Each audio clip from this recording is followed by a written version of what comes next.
Hello and welcome back to the Only Fools Love Horses YouTube channel. We're rolling in to a couple more classics. We've already had the English versions of the Guineas at Newmarket. We're now rolling over to the Curragh for the Irish 2000 and 1000 Guineas. The Lockinge is already in the rearview mirror. Fantastic performances across the day at Newbury. And we're to be talking about our favourite eye catchers from the week gone by as well at the start of the video to give you a couple of pointers for the future, as well as previewing the best of the action coming across this weekend. Haydock and the Curragh firmly in our sights. Gentlemen, it's a brilliant weekend to be a racing fan. Harry is all the way over in Marbella, I believe. And Harry, should we say you woke up about 10 minutes ago? Am I right in saying? And we're recording this Monday evening? It wasn't quite 10 minutes ago, but Sorry, 12 and a half. I'll give you fair play there. No, it's well, luckily, love, I did my research beforehand, so I didn't need to just wait around and wait for you boys. In fact, I was late, but we move away from that one.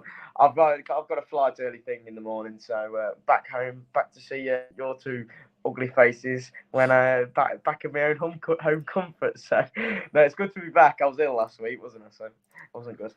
Absolutely slacking last week. Lee, we are the stalwarts of the podcast here. We don't miss an episode even if we're on a holiday or sleep in late. How are you ahead of the Curragh this weekend?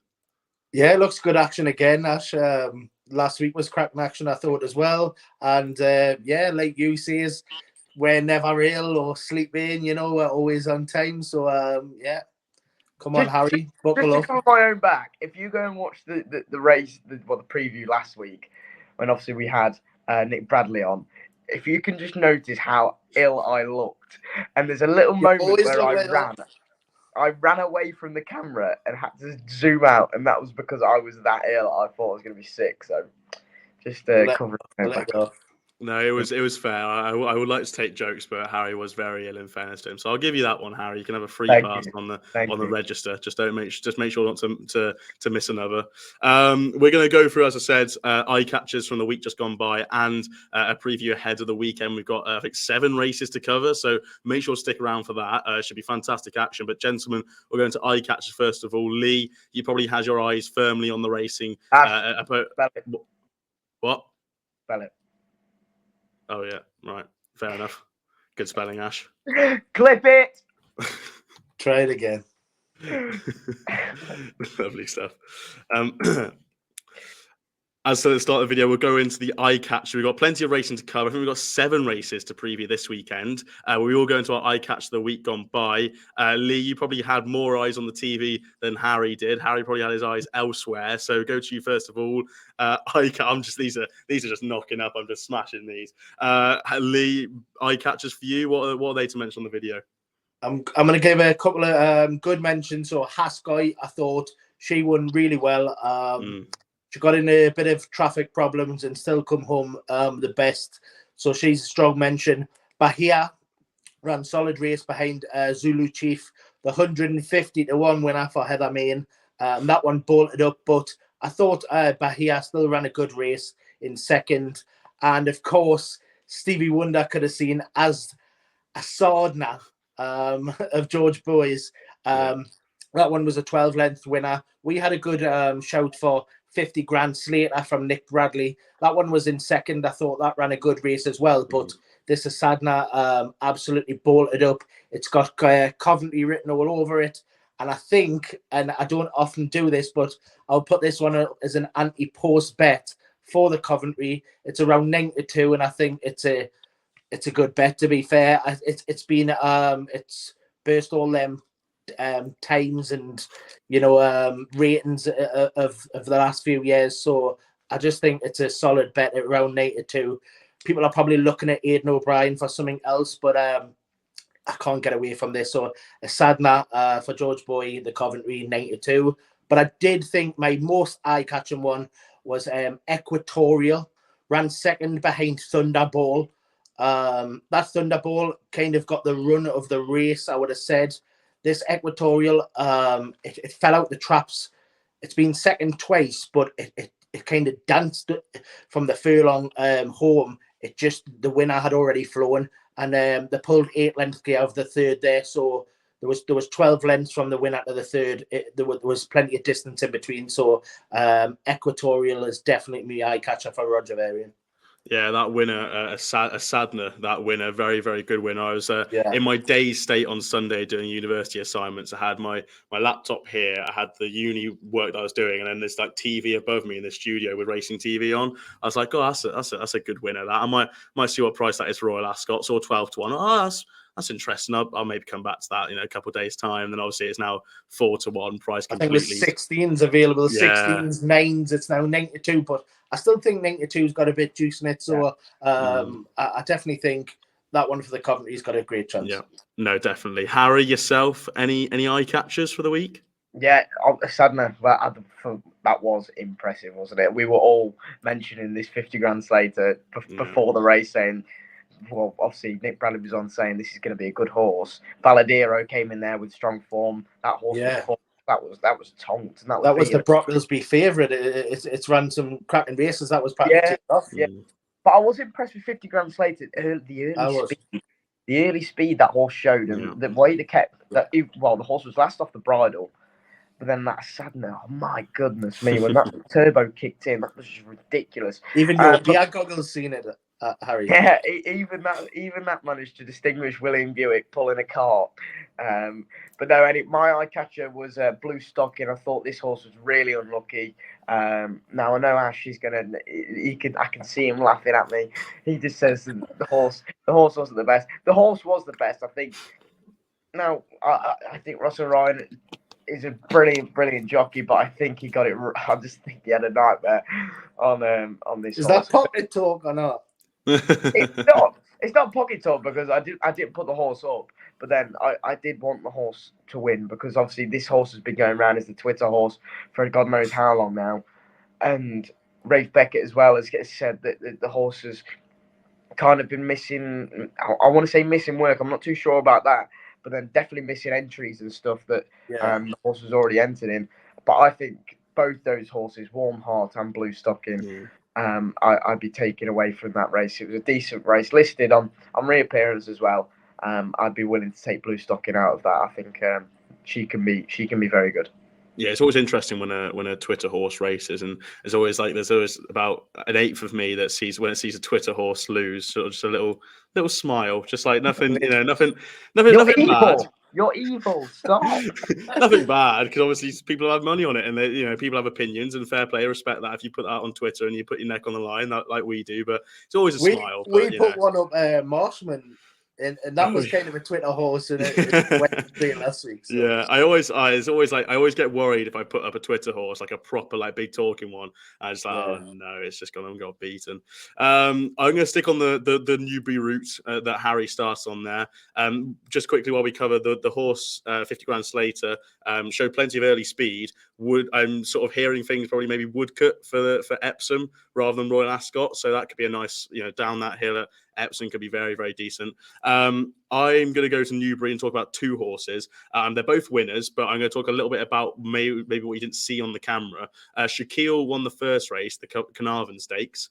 I thought this was very, very good and didn't actually pull up or wasn't able to be pulled up by James Doyle until gone the 1 mile 4 star at Newbury, was taking a real harsh pull, could not pull him up. Whereas you look at Noble Style, now I know he didn't get the best route through, was never really going maybe 100%, didn't hit the line with much running, but that was pulled up before the bend, or pretty much on the bend at Newbury, and came back in a good 30 seconds before. I think that's a really, really serious horse, that Shaquille, and be interesting to see. I couldn't have it before the race, but I've now changed my mind, and I you see that, and I think that's it's quite interesting. Came back into the paddock, head up, ears pricked, loved it. So Shaquille, very interesting horse. And that Bertinelli for Aidan O'Brien won the London Gold Cup. Again, a horse I didn't have beforehand, but I'm really interested by this horse now. He's a brute. You look at him next to the placed horses.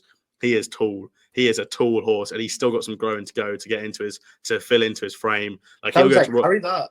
But it sounds like Harry's got plenty of growing into his frame. Has he?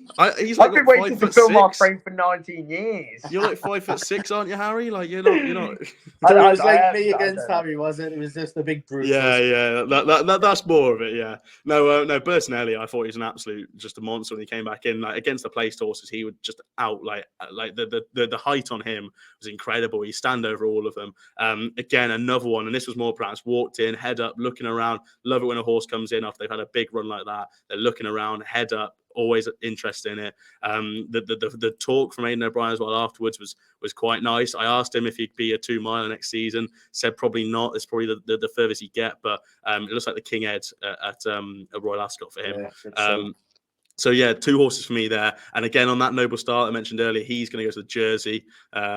Just in case you missed my tweet there, I managed to catch a little bit of audio saying that he's going to go 7 furlongs for the Jersey, and I had to confirm with another colleague of mine just to see if that is what 100% he said, and it is. So they done well, to be fair, over that 6 furlongs. I would never trust anyone to back that horse ever again. Talk about one that stayed on. Talk about one that stayed on. Go on. Just slot out the gates. It just, I mean, yes, all right. You gave a load of money back, and not money back, a load of distance. That's what we all did this weekend, wasn't it? At least I did. No, I had a good weekend. I said to back Shaquille, and Shaquille won duly. Good performance on the front. Listen, I just think that he looks tripless. That's my worry with him. He looks tripless. I think 7 furlongs in a Jersey would suit.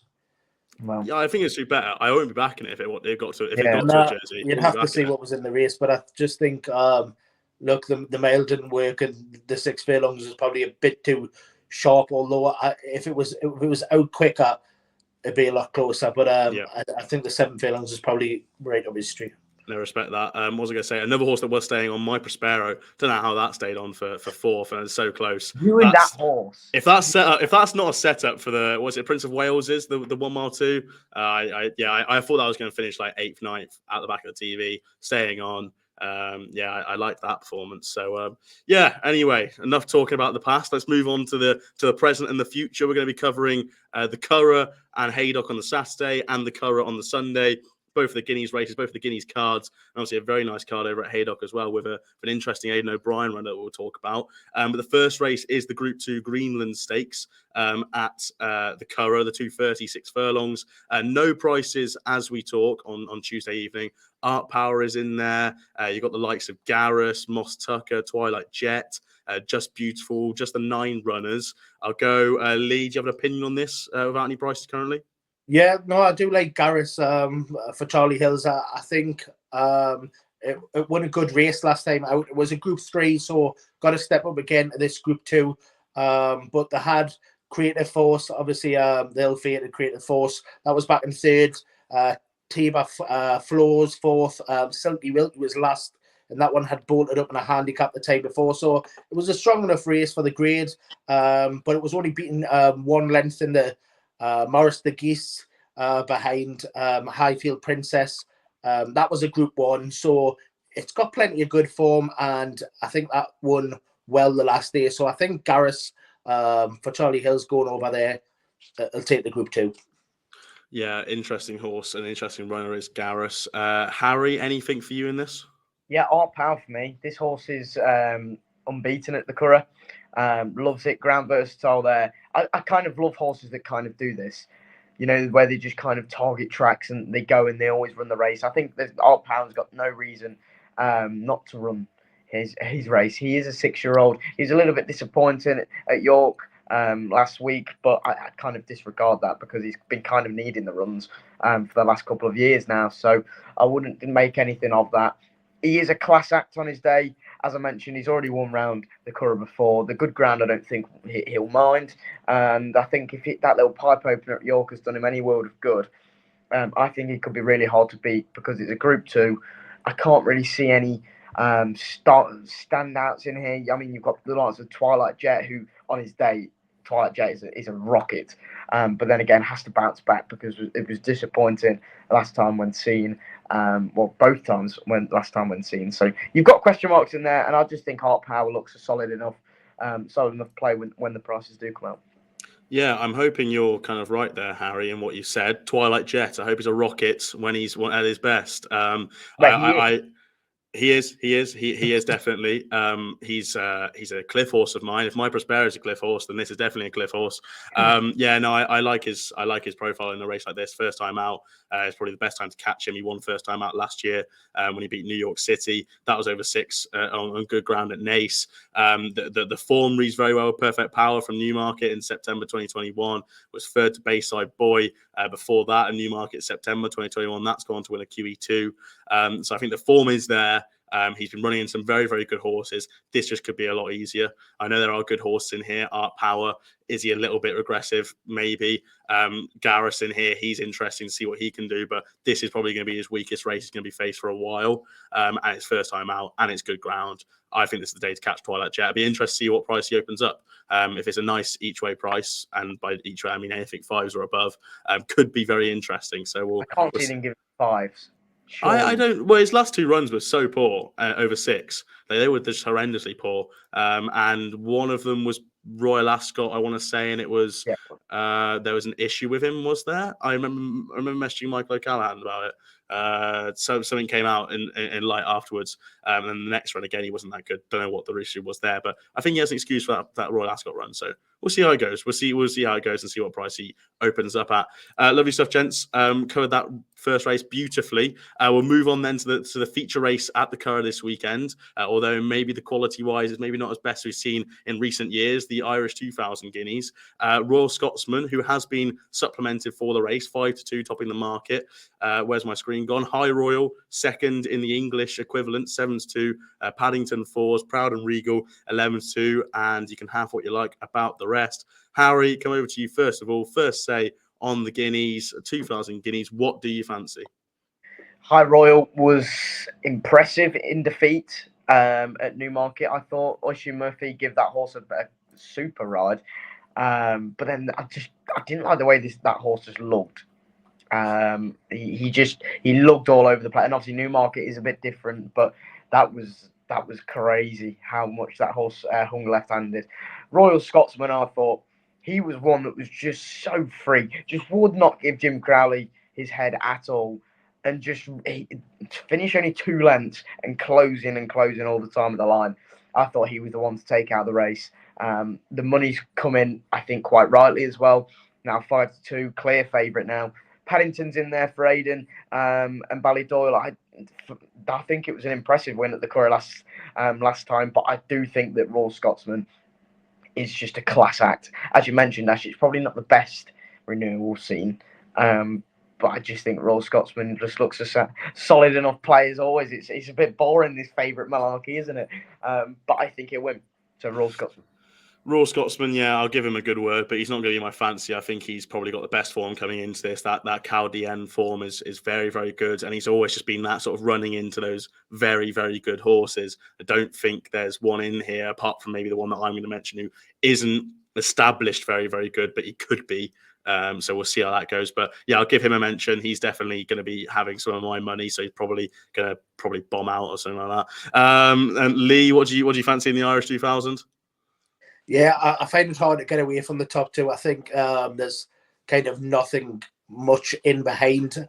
Look, these Ian O'Brien horses, I don't think they've stamped their authority on this division, this trip this season. So I find it between the Royals, basically High Royal, Royal Scotsman. I think Royal Scotsman can turn it around. It was only half a length defeat in the English 2000 Guineas. Like Harry says, though, pulled hard. It was actually at the other start as well. And I just think we can turn that around. I do think High Royal will be better suited by the Curragh as well, though, like Harry said again. And but I just think Royal Scotsman's got the class in the race. Was only just beating the Dewhurst behind Caldine. So I think that's probably the best form on offer. And like you said at the start of it, though, it's not a vintage renewal, though. That's the only problem. But I'd take Royal Scotsman, and I'd probably even play a bit forecast for High Royal to be second, but Royal Scotsman for me. Yeah, interesting is High Royal. Obviously, Jabbar Abdullah had a fantastic year with his horses that he's got under his ownership. I'm going to talk about one a bit of a price, and it is going to be an Aidan O'Brien horse. And it's actually two I was sort of weighing up. Age of Kings is having his first run for nearly a year now, 310 days. He was 1.1 million guineas as a yearling. So I was like, why have they, they must have seen something very nice to purchase him for that much, and was second to Chartas on debut. I just wasn't sure how much he would stay the mile. It'd be first time trying it. Pedigree is not maybe inclined too much towards a guineas. So I sort of steered a little bit away from him. I actually went with the horse that's 2 points shorter in Cairo. I thought it's a very interesting horse here. And I want to say this is the last time Aidan O'Brien's won a classic in the UK or Ireland was probably Snowfall in the Oaks, I want to say 2021. Don't think he won anything else after that. He didn't win the Ledger, and I don't think he won anything last year. So I think he went and won the US ones in 2021, but I'm not too sure. He won the Oaks last year, yeah. Did he? Aidan. Who won the Oaks last year? Tuesday one. Oh yeah, right. Okay, yeah. That was that's my stat gone there. No, you got me. No, you got me. Fair cop. I just completely forgot that not Snowfall, Tuesday existed. No, I say that he's got a decent chance here of having one in Cairo. Should stay well. A Quality Road is the sire. The 4-time Group 1 winner in the US, a mile plus. So again, that better ground is running mainly on sort of like good and fast ground over the US. So that better ground should suit, which we're looking at. We're going to have at the Curragh. Out of a Galileo mare, the Galileo mare was called Masara, who was a listed 2-year-old winner, as a full sister to Mars, who was 6th in Rule of the World's Derby and 3rd Dawn Approach at Royal Ascot, as also a sister to Gustav Clements, is the pronunciation there on that one, 6th in Saxon Warriors Guineas. So there's the pedigree for you there. Harry's going to absolutely love that. He's lapping that all up. I'd say he's not going to stay too much further than a mile, but I reckon a mile could be right on nail on the head here.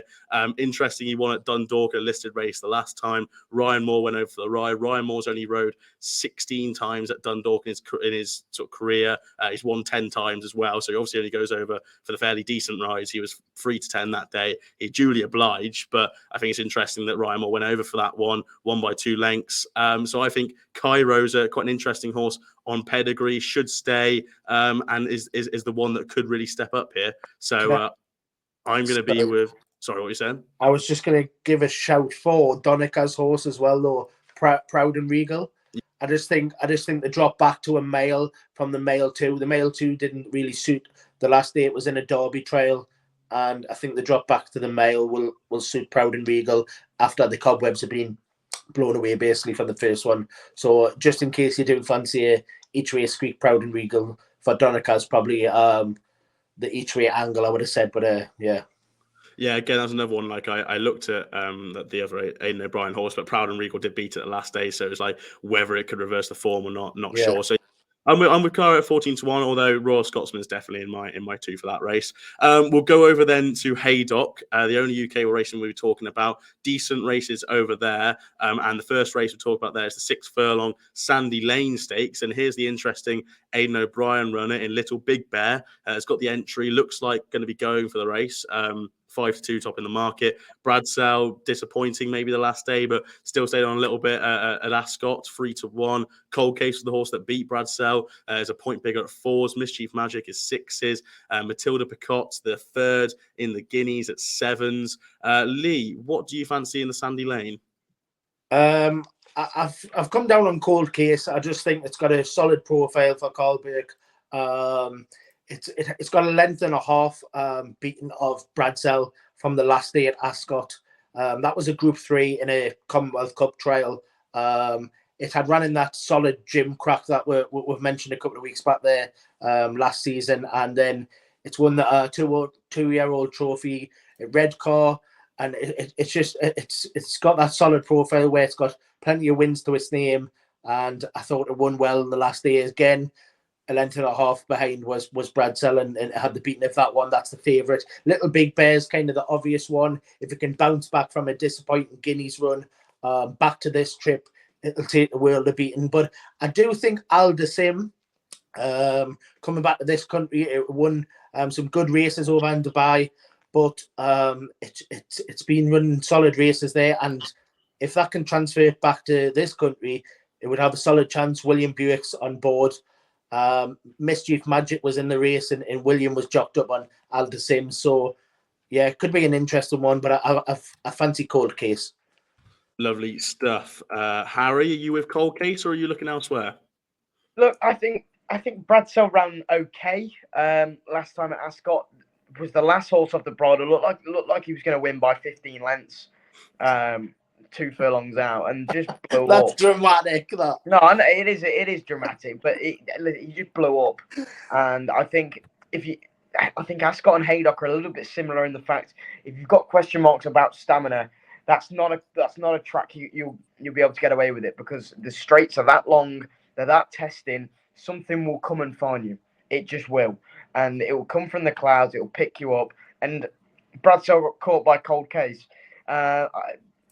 This is what I was coming to, Ash, is the fact that Cold Case, whether Bradsell was just stopping and Cold Case just picked up the pieces. The EXO finished second. I mean, that horse was something ridiculous, like 125.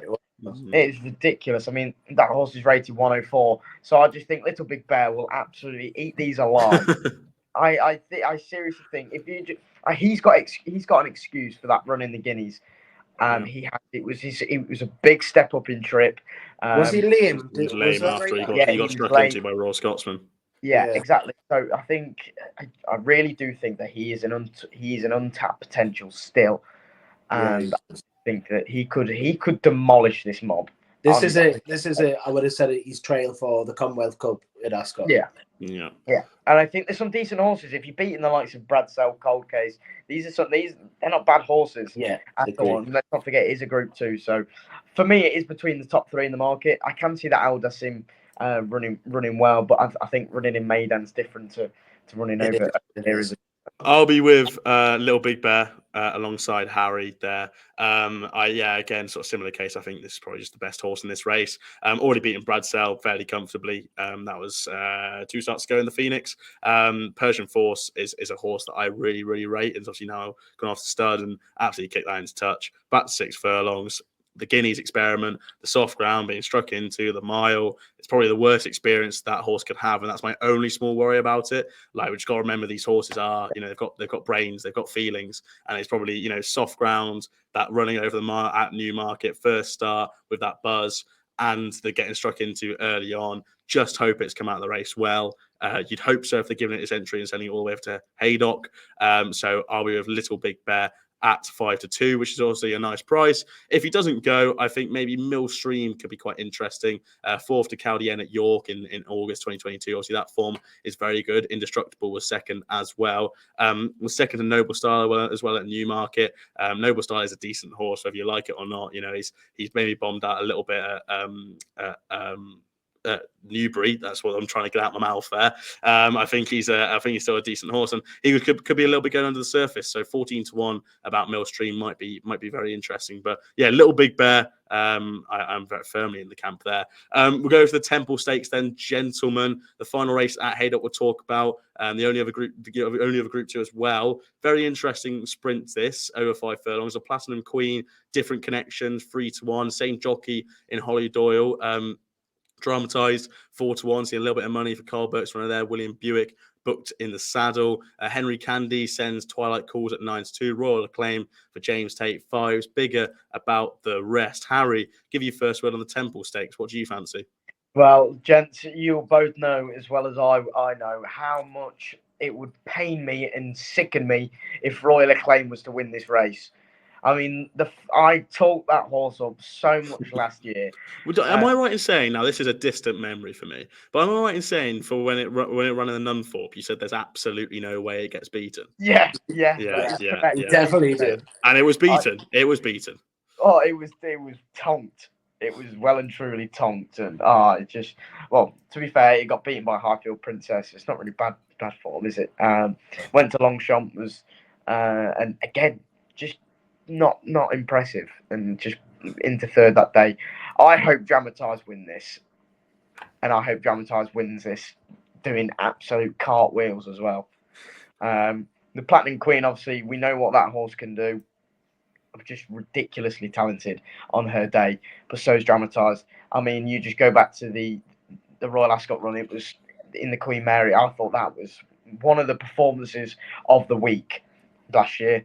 For me, I thought Danny Tudhope. I think, if I'm right in saying, Danny Tudhope lost his whip aboard Dramatise. I'm fairly 99% sure he lost his whip halfway up and still won doing absolute cartwheels. So I think this horse is so good fresh. Carl Burke's obviously flying. William Buick, that is such a good booking for that horse. I think he'll suit her down to the T. Obviously second in a Breeders' Cup last time. We've seen her. I think Dramatise is a good bet here at 4-1. I think the bookies are giving a price away. Beating a bit of money as well there. So Harry's made a nice claim for Dramatise. Lee, I believe you agree as well. I do agree. I just think it's already got the beaten twice of the Platinum Queen.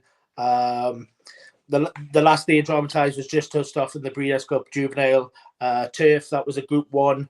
Only 1 length behind Mischief Magic. And the Platinum Queen that day was around 17 lengths behind the winner. I know that wouldn't have suited the Platinum Queen after running did it win the Abbey, was it? Yes. Beforehand, yeah. But the Queen Mary again had the Platinum Queen 7 lengths behind Dramatise and the Queen Mary. So it's twice had the beating of the horse. I know one of them you could put a line through, but there's a couple of runs. And actually probably its best form was the Lauda, the Group 2, where it got beat. In front of it was Morge, and then in front of that one was Matilda Pecan. So that is first and third in the Guineas. Them horses. Yeah, Queen Me as well. In second. Yeah, Queen Me. Look, it was a solid race. In Carl Burke after says that the 6 furlongs just didn't suit. So this drop back to the quick 5, I think is in favour for Dramatise. And like I say, the actual defeat that the horse had when I think it was 5th was probably its best form with having them in front of it. Solid form this season. Yeah, no, I'm with you. It's a rare hat trick of Dramatise in this, but we've done this 2 weeks back and we all put Hamish up and that one won. So yes. Price. So we're going up. We're gonna have to pick an 8-1 next week, and then a 16-1. Yeah. Well, just in time for Royal Ascot, I reckon. No, I like Dramatise here, and the comment I want to make about the Platinum Queen is obviously I didn't fancy it at Royal Ascot last year. It went off 6-1 on second start, but it was obviously sort of carrying levels that day. Most of its running after it ran in sort of the novice races last year was carrying such little weight compared to these horses. Like 8 stone 2 when beaten by Highfield Princess, was then what ran against Trillium. That was off the same weights. Was still receiving a couple of pounds from the rest of the field. Then went over and won the Abbey, and that was again 8 stone 4 when the second White Lavender was 9 stone 7, and then was beaten at Keeneland. So like now comes into 3-year-olds season. We'll still get some allowances in some races, but it won't be as much, not being a 2-year-old. And Dramatise here comes in off 8 stone 9, getting that 3-year-old. I don't know what the allowances is for 8 stone 9. Maybe just the 3-year allowance, but not carrying Group 1 penalty off the top of my head, maybe. But I like this horse. I think real nice horse. The Royal Ascot run was good. Harry was right. Danny Tudhope lost his whip. And it was a good run. Maybe not the best form in the world, but then the form after that's worked out really well. And the fact that went 6 furlongs wasn't its trip, and it's still done decently well. Then went over to Keeneland and was second in a Group 1 over there. I think this horse is a fantastic horse. 8 stone 9 is the best at the weights across all this field. And I reckon you could see something here. So Dramatized, very interesting runner here, and it's going to be the one that I am with as well. So it's a rare agreement as we head into the Sunday of the Curragh. Hopefully, we can keep this agreements show going, or at least find some winners. Anyway, the Tattersalls Gold Cup is the first race we'll talk about at the Curragh on the Sunday. Just the 3 races to touch on. 11 horses currently in at this stage for the Sunday contest. Baybridge, 7-4, top in the market for Sir Michael Stout. Luxembourg, Aidan O'Brien, Freeze, and Matt for Owen Burrows, 5s. Point Lonsdale, 12s. Bigger about the rest. I'll go over to Lee first of all to talk about the Tattersalls Gold Cup. Do you have anything that you're sort of interested in? I think it's probably the toughest race that we're going to pick up on, to be fair. I think Baybridge has a solid chance. Ran well enough the last day there in France, but Luxembourg bombed out a bit, I would have said. Can come on for the run, but I think it's probably short enough for what it done last time out. Point Lonsdale maybe is the overpriced one, but Ryan had to row away plenty at Chester there on him to get him home. So he's overpriced, but I think Bay Bridge will be hard to beat for Sir Michael Stout. I know he's favourite, but he's got the best form in it. Yeah, he's got the best form, 7-4. And Harry, do you agree? I think 7-4 is a cracking price. I really do. I can't see any way this horse gets beat. This horse has got some form that some of these horses in here just wouldn't be able to live with. I mean, the form with the Dayar, and I mean, obviously, I know your Cliff horse, my Prospero in third. That Champion Stakes with Bide in fourth as well, who William Haggas always said ran his race, just got stuck in the mud. Effectively, I just think Bay Bridge is a proper beast, and guy can't see any way this horse gets beat. This is close to that material, but 7-4 is short. Just snap it. Go for it. Just snap it, Harry. Right. You haven't had a winner in a while, so piss off. You'll get me nibbling there if you carry on with that, Simmons. But no, Bay Bridge, and then I'll you know what, I'll double it up with Tahira. Ooh, he's already gone for a double as we haven't even got to the race yet.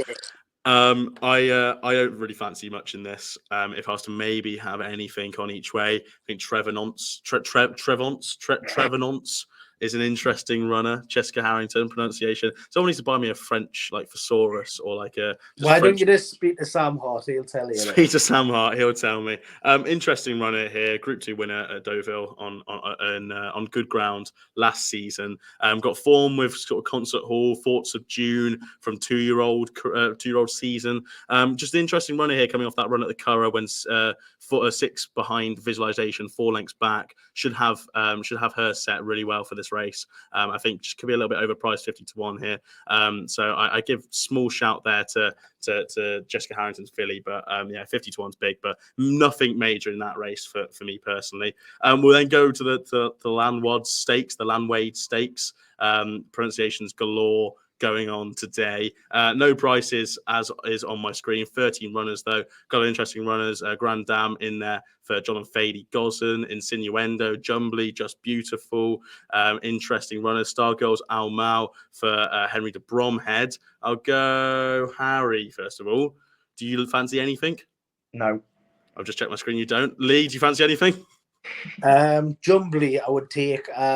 It's an interesting one that it's now running in Michael Tabor's colours that have been bought by the lads, but it's running for Joseph O'Brien the first time from the Charltons. Won last time out last July. It was in a 1 mile at Ascot. It beat Ascala and November, the German Raider. I thought that was a solid run for the grade. Has to step up in grade again. That was a Group 3. It's now a Group 2. But hopefully Joseph can eke a bit more out. It was actually only beaten 4 lengths in a German 1,000 guineas. So, yeah, it's a solid enough horse. And just maybe Joseph can get that little bit more juice out to step up again for new connections. So, Jumbly for me. Does anyone know how much this horse went for? No, I was thinking that before. I was interesting. It's got to be worth a few quid, surely. Yeah, sure. It's 1.25. 1.25 mil guineas. No. So, I'm not joking. I just checked the sales on Racing Post. Tats the 7 Mares sales went to Magnia and Joseph O'Brien for 1.25 million guineas. So there you go. That's a big investment there. That wins now. It wins. Luckily, I like it as well. No prices, so I can't really say how much I like it. But good horse. Very, very good horse. I can't get over that. 1.2 million. Well, yeah, but you got to think about Harry. There's the breeding afterwards. Massive breeding operations going on as well. Went for $1 million, wasn't it? Last week when we talked to Nick. Yeah. So that one was it beat that one, and that one went for $1 million. So yeah, plenty of breeding about, and the tables have bought it. Looking for black type now this year.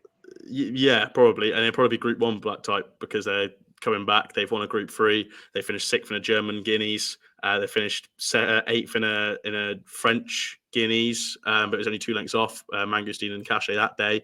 So they'll probably come back for that Group 1 black type. as do a lot of connections with their horses. So yeah, I reckon this could be a good stepping stone onwards to something better. Has she got any other entries? As I check my list now, she's got one at Ascot. Yeah, Duke of Cambridge, obviously Group 2, but that's again would be a decent one. Or the Pretty Polly in July, which might be a bit more interesting. Stepping up Tell a you trip. what, if she flops this year, that's going to be some burnt fingers, and I think the Charltons will be looking at their hands going, "Whoa, we've got." Whoa. Will that be the quote, will it, Harry? They'll go, yeah. Whoa. Whoa. Bloody man.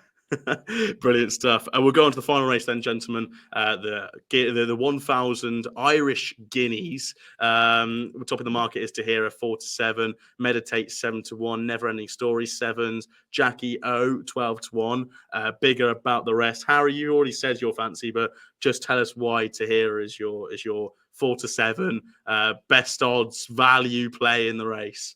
She'll eat these, throw them up, put them on the plate, get the knife and fork out, tie them all up, put them in the mouth, spit them back out, and she'll still be in front by 15 lengths of the line. So, to hear as simple as 4-7, no working man's prize. No, if she's eating them up, if she's eating them up, of course she's going to win. That's very unfair. This it's very chin-dit of her. This, in my opinion, will be an absolute demolition job. We could have predicted you're going to see that. There is a bingo card. It's only like the two words for Harry. It's tonked and demolition job. And the third one. What about eatery job to nothing? Well, he hasn't said that much recently, but I say the eaten up and spat out as well. Jen's talking about, I think 4-7 is probably. I can't see her out of the frame. So if you fancy taking an each way play to nothing, I think. I thought you were going to say 4-7's value there, and I was going to try and punch you across the screen. Hey, listen, double it up with Bay Bridge because I think those two are good things to hear. There's no need for me to tell you what this horse's ability is. It's just, I mean, it's actually saying that it probably is ideal if I do tell you how good she is. Go on, keep talking. Tell us why. You haven't made a case here. You just said that you're going to eat them. Listen, she spat Meditate out in the Moy Glare. She powered down the outside, and honestly, gents, that performance as well, that got everybody talking. That was one of those performances where you sit back on your chair and you go, wow. And even I think the step up in trip to the Guineas, and obviously she was beaten by Morge, but I think Morge is just a bigger horse, and that 1 mile trip, remember, Morge has already had a couple of goes at that, and she's been successful as well.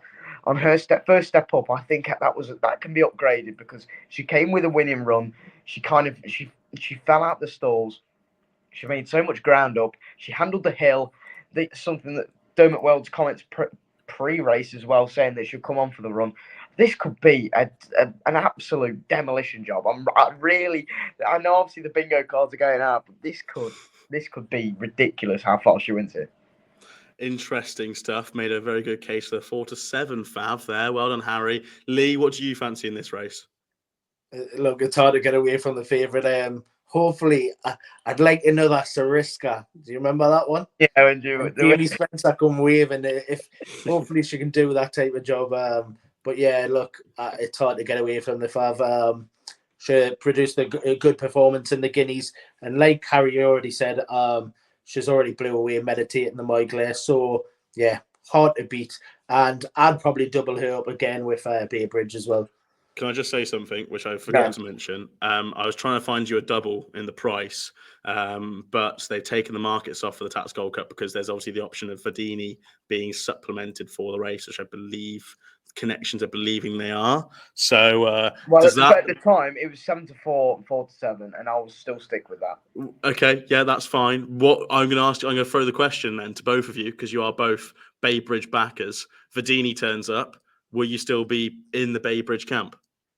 Yes, because it had 3 lengths against Verdini the last day, and I think the form will be upheld. Harry? Yeah, I'm in the boat now. There's no getting out of this ship. Fantastic stuff. I'm not going to be with Tahira, even though I love the horse. How can you not be with Tahira? I'm not with Tahira. I can see her completely winning. I'm not stopping that. I'm not stopping that. I'm not saying that at all. I'm saying am I saying in my head that 4-7 is value for this horse? No, because I thought that she didn't get past the last day when conditions were right for her, soft ground. I know there was sort of that she was maybe 80%. What price should she be then? I just think 4-7's short enough now. I say 5 to 6 maybe. I'd have a that. Are you giving us 5 to 6 or not? No, but I would like that price. I would like that price, but I'm not. Am I bollocks laying you?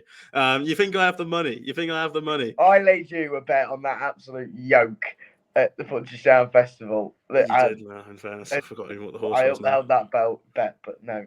Um, You find me the forecast in this, and I'll do anything you want on this channel. Anything. You want the forecast, do you? You want the forecast? Anything. What's going to finish second? Come on. And I'll do anything for you. I have 2 horses I'm going to mention. I can see You a can't case. have 2. You can't have 2. He's No, I mentioned can't. 3 because he's mentioned the favourite as well. Well, I no. Okay, look, listen, hear me out before you shout me down now. Tahira, you can obviously see winning on that form. Am I going to back it at 4-7? No. There's So number would I one. put it up at 4-7? No. That's only fair. I also think that the better ground is a worry. I think the hard run she had on that soft ground is a worry. I think the way she didn't get past Morge, which I said afterwards, she sort of like looked like she's going straight and then sort of like lean into Morge like she was trying to sort of like not go past. I mentioned that as a worry on the video that we reviewed after the Guineas. You can go back and find that clip. There's 3 worries there about her. And so would I be backing her at 4-7? No, I simply wouldn't be. I can see a case where Morge reversed the form. I think if they revert back to the tactics of Morge going from the front on better ground, I can see her going away. It'd be tough for Tahira to bring her back. I know she tried to do it last season when Tahira absolutely bolted up in the Moyglare. That was on soft conditions. That suited Tahira. Morge, not Morge, sorry. The meditate back on better grounds, going from the front, reverting to front running tactics, or at least just going from prominently, where she's a bit midfield in the Guineas, English Guineas. I reckon I can see a reverse in form, and backing 7-1 each way about her is a much better bet in my eyes than backing 4-7 on the nose than Tahira. Secondly, I'm going to mention a horse of Jessica Harrington's called Eternal Silence, who I think is a very interesting horse who has plenty of scope to progress. She's only had 3 runs as a 2-year-old.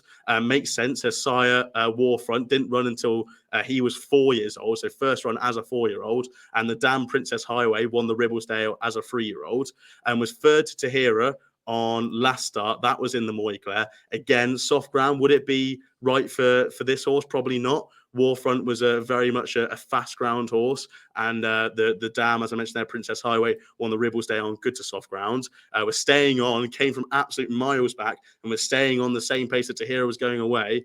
Again, the race before that, when third to Aspen Grove, who does reappear here, got not really a run through towards the rear, then got a run through, tried to make it to the front, got to the front, and then was done by a horse who had an easier route through down the outside. I think she's got plenty of scope to progress here. I think she can really, really get to them. She's impeccably bred now. Like that Warfront's like not a bad sire. Could have better, obviously, but the Dam is brilliant. Ribblesdale winner. I think she's got a fantastic chance here at 14-1. So I'd rather take Meditate than the Tahira 4-7. How's my case?